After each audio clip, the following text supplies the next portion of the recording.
Better scramble like an egg before you get folded like an omelet, nigga. Ooh, that brother's floating in the air. How could his hands do this? What's up, guys? Syrobe here. I may have just invented one of the best and most fucking ridiculous looking faith builds that absolutely shreds even the hardest of bosses and is decently good in PvP. This build looks dumb as hell, but is actually insanely good and very smart, easily surpassing 1100 total attack rating while only being soul level 120. This build is a mid to late game oriented faith build with a focus on strength and faith as its primary attributes, but it's unlike anything else you will see. As a Souls fan, this game has so many unique ways to create new builds, and I put a ton of effort into finding builds, testing numbers, farming for drops, and doing all the boring nerd shit so you guys don't have to.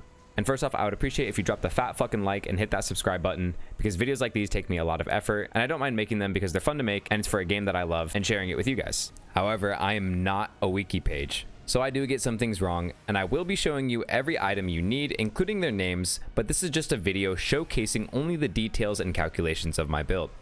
I'm a huge Souls fan and a regular college student. I got my own personal life and shit like you guys. I've been making consistent and daily Elden Ring videos since the game came out out of sheer fucking passion and love for the game itself. I'm blessed my YouTube is exploding so fast, and I love you all, but I'm not at the point yet where I can gain money from what I do. Hopefully one day I can, so I can be more consistent with these videos because I do love making them, but I have midterms coming up soon, and I do this all completely for free, and I don't appreciate the few rude comments that I've seen from people who clearly skip through the video and leave an angry comment because they commented without watching the full video and ask a question that I've already answered. Again, I'm just a regular dude, not some big hotshot YouTuber with millions of subscribers that doesn't even read their own comments. So please, try to use some common sense and help each other out in the comment section if need be, because I do not intentionally try to leave stuff out, just focusing on what I believe are the most important aspects for the general player, since I don't have time to frequently make super long videos like this one. It's also the only reason I haven't uploaded in a few days, because videos like these take a lot of time and energy for me to put together myself. And if stuff like this interests you, feel free to join my community Discord for Elden Ring and check out my live streams where we all discuss builds, talk about shit that we find cool, and help each other out. This is going to be a longer video than usual because I will be going over every single detail and calculation, showing all my work to you guys so that everyone can see the effort from behind the scenes that goes into my videos, and so that I can share the process that I do to make them. There will be 3 major sections for you guys. The first being combat examples versus very scary bosses that a ton of people struggle with that I make look pretty fucking easy with this build, as you can see right here on screen. And the others doing a deep dive into every piece of this build and the numbers that make this build good in order to reach over 1100 total attack rating. I have min-maxed the shit out of my build and will be covering everything. It will all be necessary to show why my build is good, how it works, and what items you need to copy it, so let's get right into it. First, going over multiple boss fight examples as you can see here and how to use it. Second, exactly what items, weapons, and spells you need if you want to copy my build. But again, be warned, this is a mid to late game faith build that really shines as a boss killer and not so much in PvP. That was a lot. So let's get right into it. I'm showcasing this build at max power versus big bosses because the one thing that bothers me with a lot of videos going around for Elden Ring builds is that they typically show themselves using their late game builds on starting area and non-boss type enemies, which are naturally weaker, don't have that much HP, and won't do much damage compared to actual bosses. This does more harm than good to new players because what most people, not everyone, will struggle with are bosses and not the random unnamed enemies in the world that you can just walk around half the time. They also show their characters off in super high levels that are unrealistic and unrefined.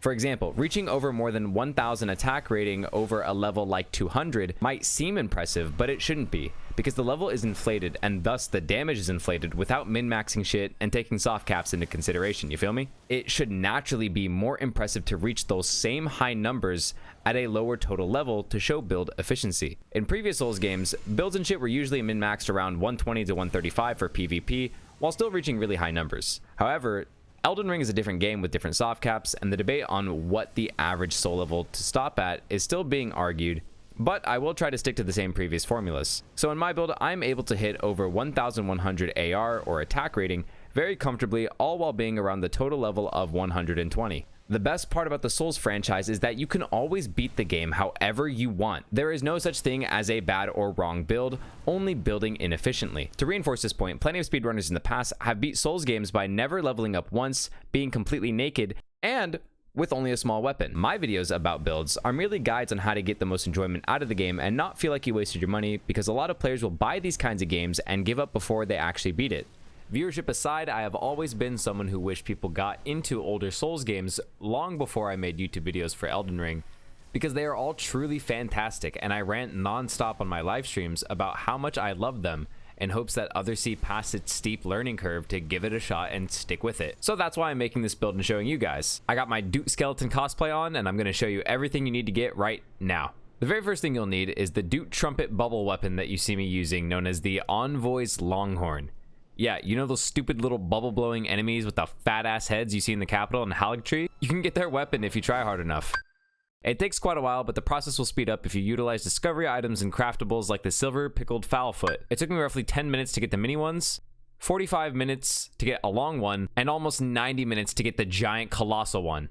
However, utilizing the mini one and the fat one are not very practical for boss fights nor PvP, and you could still use them for fun if you want, but they're not very good. They're very short range, very low damage, and their special attacks aren't that great. So we'll be focusing solely on the Longhorn. The Envoys Longhorn is the perfect balance between being a boss shredder and a decent PvP weapon choice. At the weapon's +10 maximum upgrade level, it gives the weapon attribute scalings C tier for strength, D tier for dexterity, and a B tier for faith, which is kind of fucking crazy because the weapon is considered a warhammer and deals holy damage on each bonk, as well as a shitload more holy damage on its Ash of War, which unleashes a massive wave of golden bubbles that hit like a fucking truck. This means that your weapon will not only do a lot of physical damage scaling off your strength, but the amount of holy damage it does on each attack, as well as the amount of holy damage from its weapon art, scales directly and insanely well from your faith attribute. I know it's probably pretty hard to take me serious just by looking at me, so let's look at some numbers instead. For my build, these are my stats at soul level 120. Unrelated, but I picked the samurai starting class because classes don't really matter too much and you can respec most of your points anyways, except the ones that you start with. In order to have the same damage output as me, you'll need to have about 40 strength, 20 dex, and 40 faith, which meets all the base requirements for my gear and is prioritized to min-max my damage.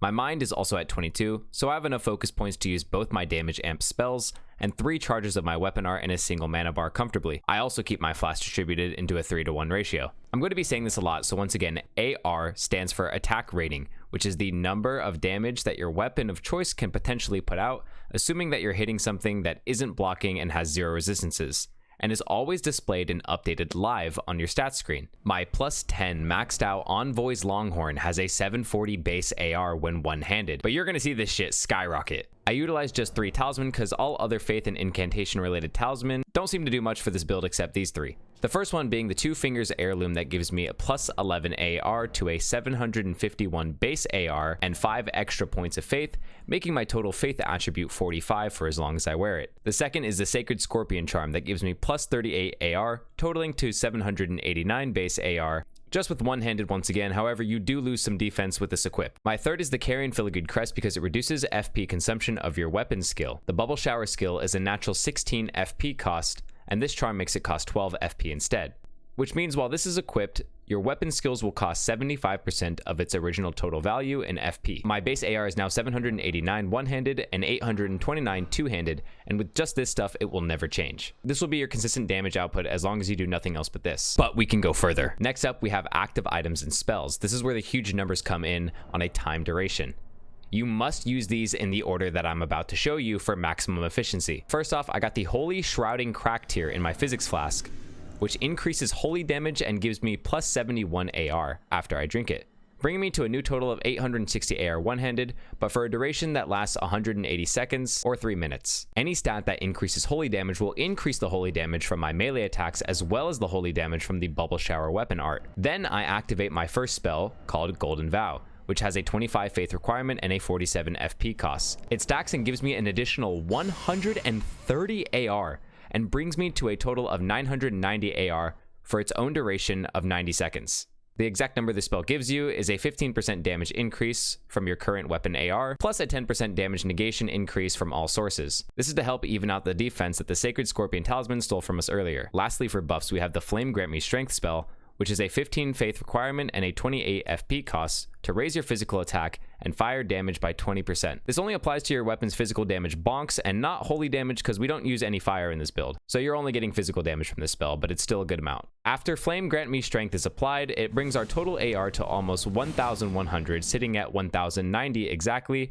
And finally, after applying all this, you'll get to have a total AR of 1,144, giving you additional damage once it's two-handed. Ugh, too many numbers, dude. My fucking head hurts.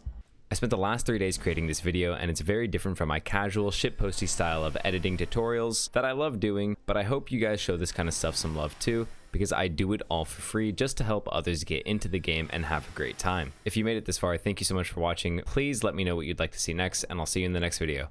Peace.